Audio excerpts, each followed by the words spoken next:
Wait, Hi. oh, you said painting.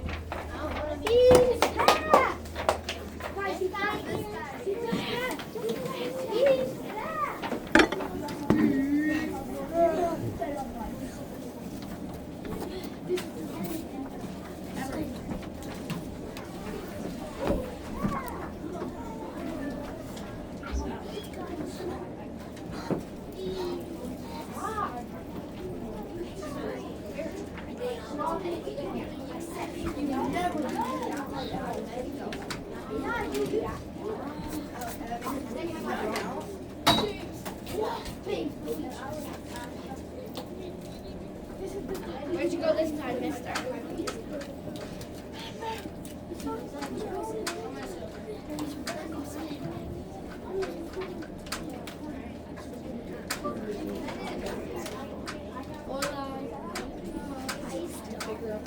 Yeah, that was nice to do, bro.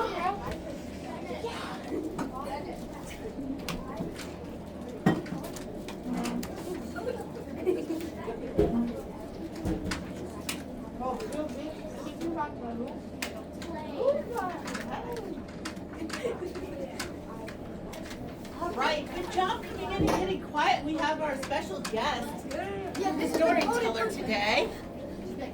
And I'm going to give you the microphone today. Oops. Oh no, my muffin right on the floor. Probably still good. Probably, but you know what? It's like, I don't think I want to answer too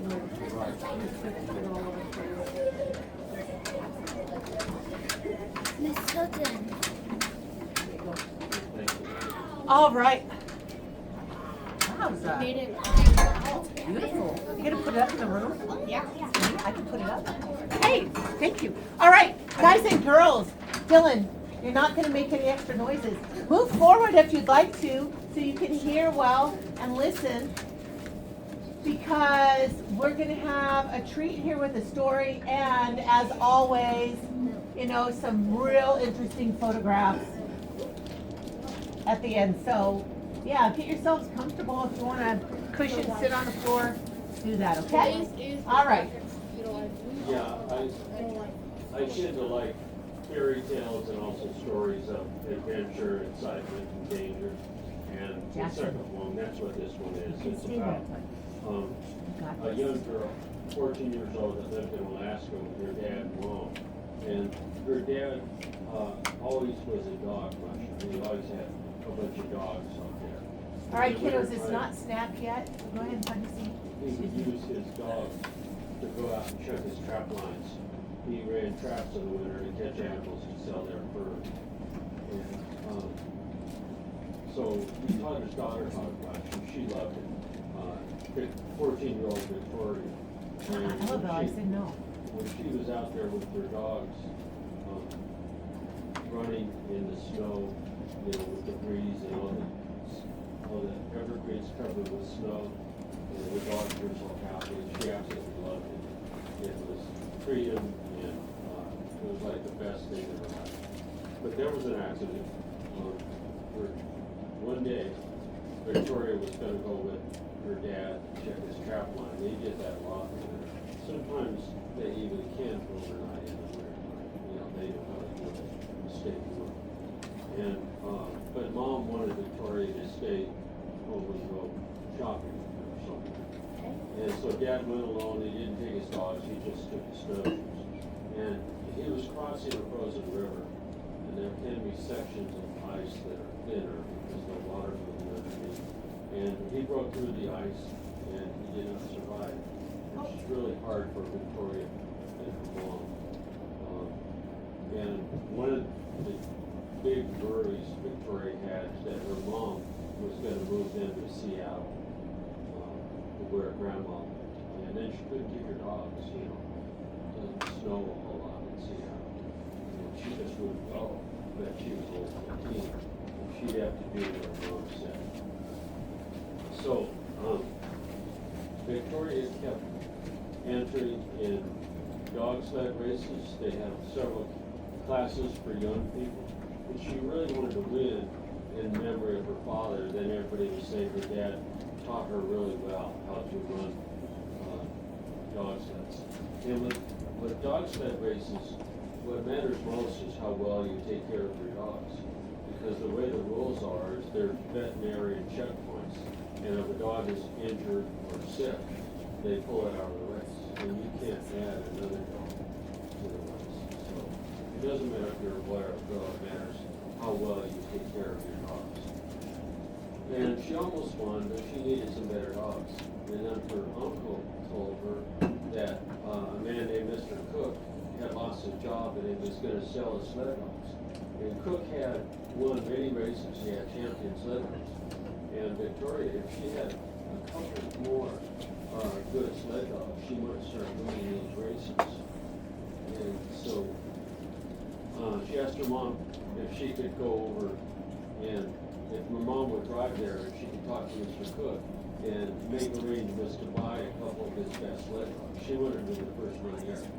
But Mom said, I'm not driving you 35 miles to go get me your sled dogs. Between you and your uncle, we have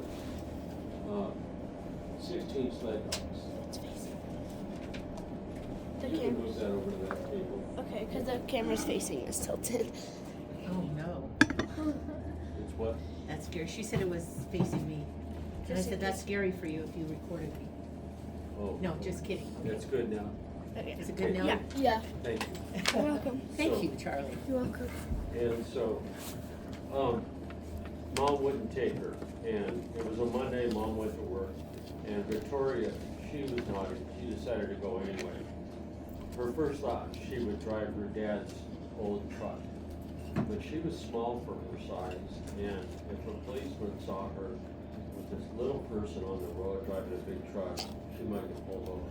So then she thought she'll just take some of her sled dogs. It was March, and there was snow everywhere. And so that's what she did. She rigged up 6 of them. It would take a few hours to get there, but she'd probably get back home before Mom would come home from work. And after about an hour, she was mad at herself for not checking the weather forecast. She was in such a hurry to leave because the wind was coming from the south. And in that part of central Alaska, where the wind comes from the south, that means snow is going to move in. And it did start to snow not too long after there. The snow built as the day went on. And she kept checking her map and her compass to make sure she was going the right way. And then she saw something blue metallic in the snow. She went over and looked at it, something big. It was a snowmobile on its side. And she stopped her dogs and went and looked around. And there was a young man face down in the snow with snow piling up on him, and he had blood by his head. He had crashed a snowmobile into a birch tree. And she turned him over and he had a wound right here. So she had taken a basic first aid class. She knew she needed to stop the bleeding. So she went to her sled and got her first aid kit and with gauze pushed it on his wound and kept pressing it to stop the bleeding. Once the bleeding stopped, she started wrapping the wound and he woke up. And first he tried to get up and he fell back down. And he asked what happened. She said, you crashed your snowmobile into a tree. And she told him, just lay down, you've got a head injury, you're not supposed to move very much. So she continued wrapping his head. And she told him, my dogs are gonna get you out of here. And so after he felt better, a little bit better, she helped him to her sled. And she told him, you need to get out of those wet blue jeans. They aren't gonna dry. She knew he was a newbie because anybody that goes to the outdoors much knows you don't wear blue jeans. Because they absorb moisture and they never dry and you get hypothermia, lowering of your body temperature, which is dangerous. So she told him, I have some extra pants in my sled. She got him out and she apologized that they were pink because her mom, it was a gift from her mom. And so he changed out of his blue jeans. He had some long underwear on and got into her stretch pants. And she didn't tell him how silly he looked because they were 4 sizes too small. But she helped him in her sleeping bag and into the sled basket.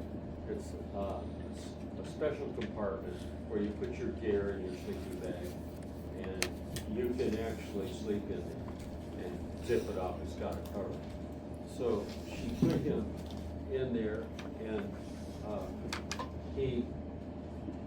his job was to tell her which way to go to get to his house. And every time there was a fork, he told her left or right. And after several hours, they hadn't found his house. And she started to realize that because of the head injury, he was confused. And he had no idea where to go. It was snowing really hard, and it was getting close to dark. So he didn't look well. He was pale. And so she said, we need to stop and get you warm. So she stopped and made a fire and helped him out. And he sat next to the fire in the sleeping bag. She told him, don't let that bag burn. We'll need it. And she gave him her map and asked him to try to figure out where his house was. So she untied her dogs or rigged them all up, tied them up, and she fed them, and then she went to get some water. In that part of Alaska, there's a lot of rivers. She didn't have to go far to find the water. And fortunately, she had tied a rope to herself when she went out in the snowstorm to look for water. And because when she turned around, there's no telling where the fire was and her dogs, because it was just blowing snow.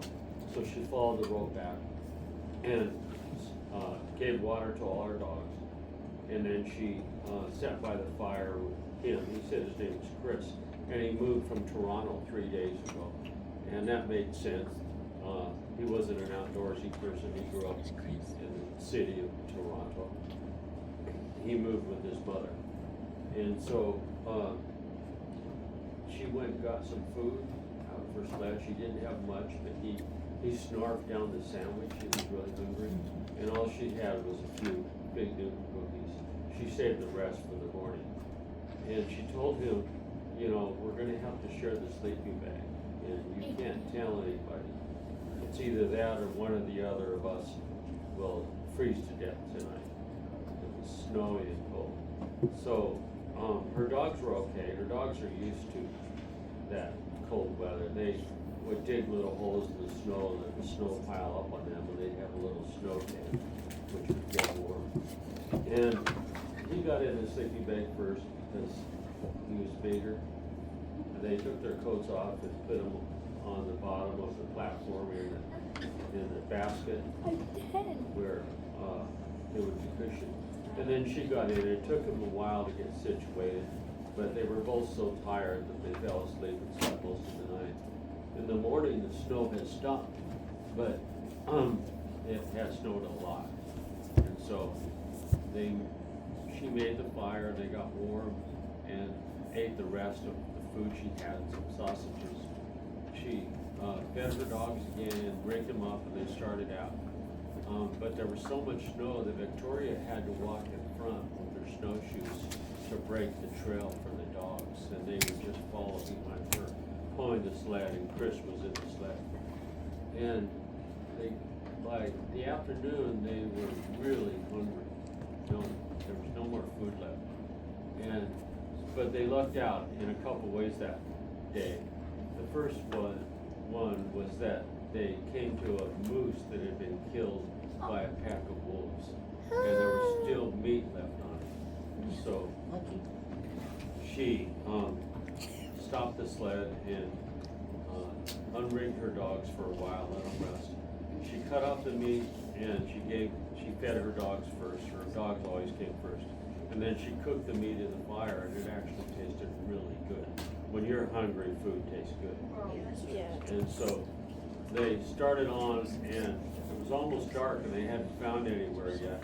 They didn't find his house, and she was hoping they'd come to Cook's homestead, where she was originally headed.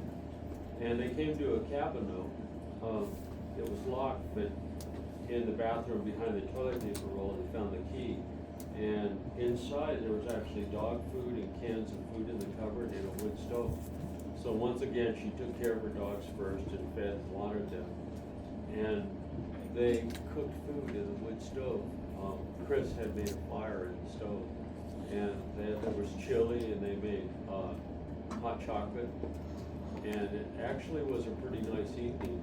You know, they talked, they got to know each other a little more. But the next day, it got rough, very rough, because they started out, and once again, Victoria was breaking trail because the snow was so deep, and a starving moose came down the trail. No. And charged them. I can't. And she yelled at it. She was in front. She yelled at it, and it didn't turn. So she quickly took off her snowshoe and threw it at him and hit the moose right in the forehead. And it turned around and went back the other way. But her dogs have a strong predatory instinct, and they wanted to run after it. She yelled at Chris to step on the brake and throw down the snow to stop the sled. He didn't do it in time, and the snow disappeared down the trail. The dogs disappeared down the trail, pulling the sled. And she ran after it. She got her snowshoe, put it on, and ran after the dogs. And it took her quite a while to catch up. They were all tangled, and the lead dog had been kicked by the moose and had an injured leg. So she put the lead dog, whose name was Dean, in the Thank you. sled. Sorry, we had a spider. Oh. She put the lead dog in the Okay. sled. Sorry about that. Get focused. And Interesting story. Chris came running down the trail. He finally caught up with them. They were both covered with sweat, which was really dangerous because the sweat freezes, and then you might get hypothermia. They had to find somewhere, but they came to a frozen river that they had to cross. And just like with their dad, the ice broke through, and the dogs were out of the water, but the sled was in the water, and Chris and Victoria were in the water. And they were trying to push the sled up. She yelled, "Don't let the sled fall in, it'll pull my dogs in." But it was too heavy. So Chris actually went underwater and got the big gear bag and dropped it into the river. And they were able to push the sled up and crawl under the ice. Now it was really dangerous because they were covered they were wet. But they lucked out, they came to a yurt, which was like a permanent tent. And it had a wood stove inside. And then she took the dogs in and she was trying to make a fire. The problem is she was so cold that her fingers wouldn't hold the match. And she passed out. Chris passed out. And the dogs actually saved them. The dogs piled up on top of them and warmed them with their body heat. And when she woke up, she was able to make a fire in the wood stove. And after they warmed a little bit, they kept going. They really had to find somewhere. And they came to Cook's Homestead. And then she woke up in the hospital. Her mother was there, and her face had red blotches because she got frostbite where her face was exposed. And her mother had been really worried. Her mother was so happy. And Chris came in the next day. He had frostbite too. And they had a connection because her dogs saved his life. And they went to the same high school. They became better friends. The good thing is that her mother told her, "I know how much you love your dogs and love sled racing. And we're not going to move to Seattle. We're going to stay here in Alaska." That made Victoria really happy. How old was Victoria? She was 14. Oh my! Chris. He was the same age. Yeah, they were in the same class in high school. Wait, is it a real story? It's based on this book, Ice Dogs, by Terry Lynn Johnson. And Terry Lynn Johnson was a musher for many years, so that's why it sounds so real. She knew what she was writing about. Is it a true story? She's kind of interesting. She lives in Alaska. She lives in Canada, What? Terry, the author. And she was a park ranger for many years, and now she's a game warden in Canada, carrying insurance. So, are there any questions? So that would be an example of realistic fiction, where characters' names are different, but it's something that really could happen. Yeah, and, let me show you some more photos. Yeah, actually, there's a woman named Susan Butcher that lived in Colorado, and she was a dog musher. She lived in Colorado for a while, then moved to Alaska. And she actually won the Iditarod 4 times, Susan Butcher. Iditarod is a 1,000-mile sled dog race in Alaska. And what happened to her once during the race is that a moose attacked her and her dogs and killed 3 of her dogs. No, why would you tell me that?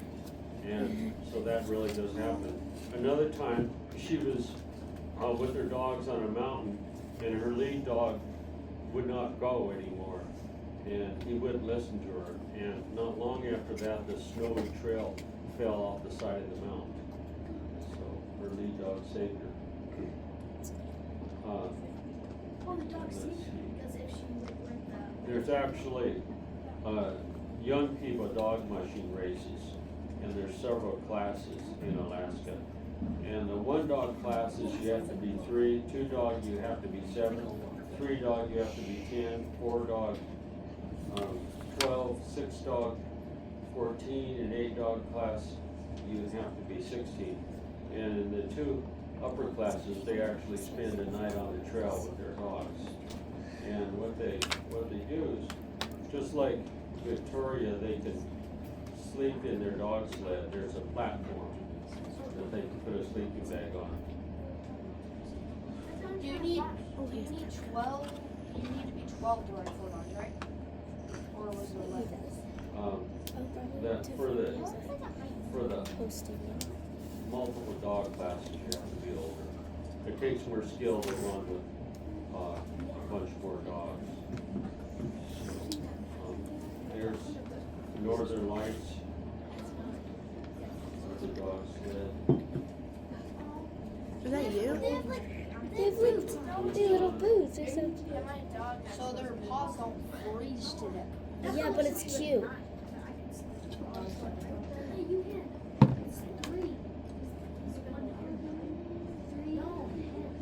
I don't want to see that. He wants to go to school. Yeah.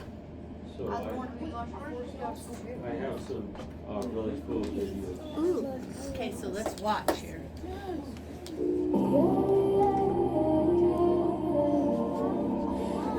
They're so cute.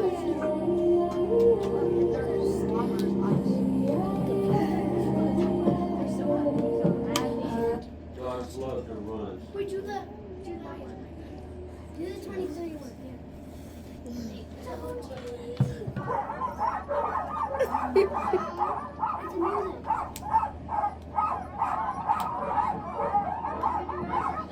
Then we get Wait, going. 1 minute. What the Let me 9 turn up seconds? the brightness on this. 1 minute. The 59 seconds. The one with your dogs.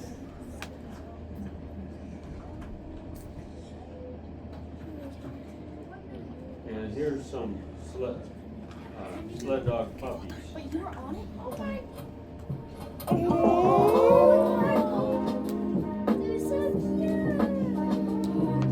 They're so cute. I'm running against them. Oh my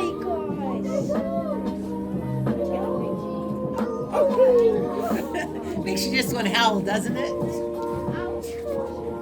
That is so cute. Do the 59 6 minutes. Stop. Just to test the snow hooks. Just to give you an idea what happens when you stop a dog.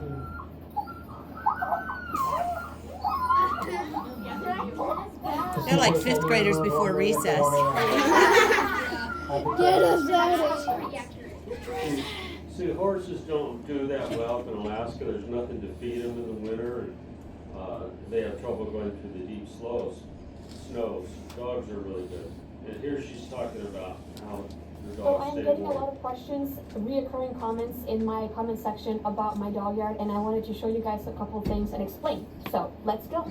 One of the reoccurring questions that I get is about the doghouse, thinking they don't have any shelter. Obviously, they have a shelter, and this dog box is filled with straw. And I change the straw, I want to say every week to 10 days. And it keeps their bedding soft, and it keeps them warm, and it insulates them. The house itself is not insulated because they do not need that. Okay, it is important to remember that sled dogs, they have a lot of fur, they have an undercoat and they have an outer coat. And Malamutes, which you're looking at right now, the breed Malamutes, they have even more fur than most sled dogs. You know, their thick coat insulates them from the cold, and the only time I've ever seen my dogs be cold is when we're hitting 40 to 50, up to 60 below. In 40 below, most of the time they're fine, depending if there's a wind or not. If we're talking about up to 60 below, which they have been exposed to, yes, they're not super stoked about the weather. They will mostly be curled up in a ball in their house, in the straw, and consume their calories and their warmth. Versus right now, everybody's out chilling, laying in the snow, laying on top of their house, and just having a good old time because it's not cold. Wait, 60, like negative 60? Yeah. Okay, I was like, We do that one. Where's that? Hey, On your street. That'd be so cute. that would be so funny. Just looking at them bugs. Is this Alaska? go. Their tails are so cute. All I want to do is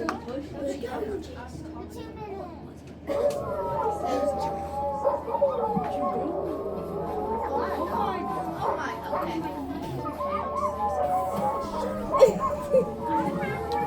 Why there? It's like dark. It's so dark. And Can we do the one with like the big stuff? here is a mama in Alaska on Oh, her the sled baby. dogs. That seems so fun. That's probably the middle of the day. That's all the further the sun gets up.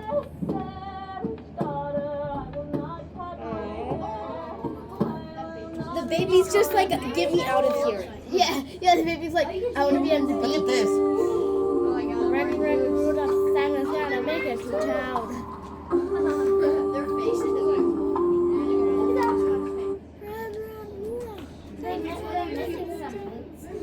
One, two, three, four.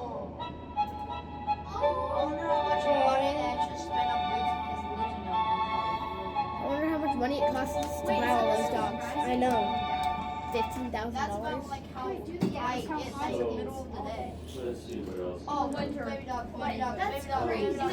In the summer. Okay, hold on. Just like in the story, here's Hold some on. dogs that saw some caribou and they wanted to chase them. They have a strong predator instinct. Like reindeer ponies. They are reindeer. They're reindeer. Caribou and reindeer are the same. They're like, let me get them. Let me. So, Hold on. Hold on. a couple weeks ago, Class. a couple weeks ago Class. on a Tuesday, Stop. we had Stop. Boys. an Aurora KP index of almost 9, which is the highest it's been in 20 years. So I loaded up my dogs and we went to the mountains to see if we could spot it. Wait, spot what? The Aurora Borealis. What's that? The Northern Lights. Oh. Oh, the dogs. Oh yeah, you can get it a little bit. What? No,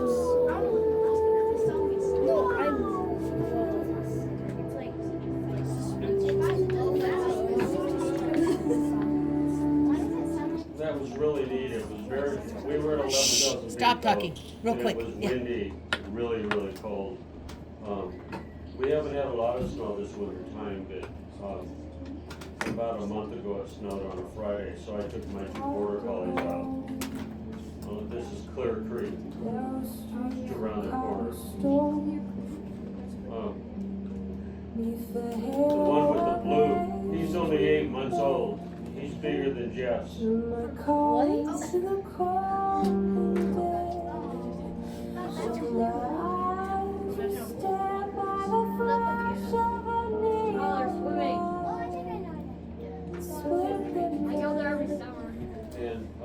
the other thing I wanted to show you is there's Reggie last July, and he's bigger than Jess now. Oh my goodness. Yeah. So I wanted to show you this. I had 2 border collies pass away last year, and Aw. this is Bo. We go to Utah every March, and I go to this place called Wild Horse Window, and it has beautiful acoustics when I play my harmonica. So let me turn on the sound. And he likes to sing. It sounds like a cathedral.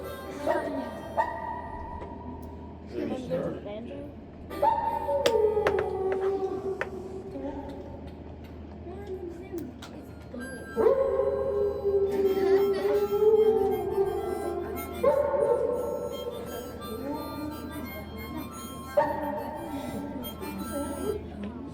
So cute. Yeah, little Reggie went backpacking when he was only a couple months old. What else? Oh, I love this one. That's so pretty. Do you have like a professional photographer? Yeah. Yeah, like that's. Oh my gosh, that looks so cool.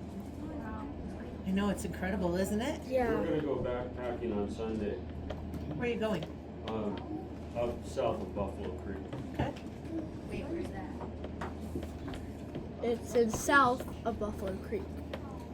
Up high, about 8,000 feet. It's gonna be fun to sit by I a don't know. campfire. You'll have to ask him. Oh, that one's All 3 of them are in dog heaven now. Aw.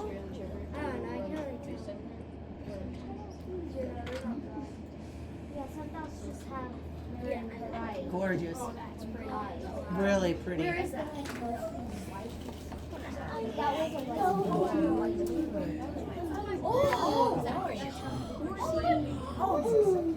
Whoa, that's so cool. Oh, sorry. Yeah, that's my favorite picture of That's Bo. crazy. What? He was such a good dog. What? Oh my, that's beautiful. That's like the Yeah, Grand that's where we're Canyon. gonna go in March. Beautiful. It's the Colorado River right there. Wow. Yeah. Whoa. That's the great. Oh, little Reggie. Do you have like a professional Photographer or? Yeah, what kind of camera do you use? I use a Sony A6000. I used to Probably 60% or 70 I use my phone though. Phones are really good now. Yeah, because the kids are saying these are professional quality photographs. They're beautiful. There's little Reggie. Aw. He's a really good dog. Okay. What do we say? This is fantastic. Let's give them a round of applause today. Thank you so much. Oh, I just set my camera up on a tripod like that. It was I was going through some of those. Oh yeah, my dad has one of these. It's like a little clicker. Excellent, thank you. Here, I'll get the microphone. Oh really? Yeah.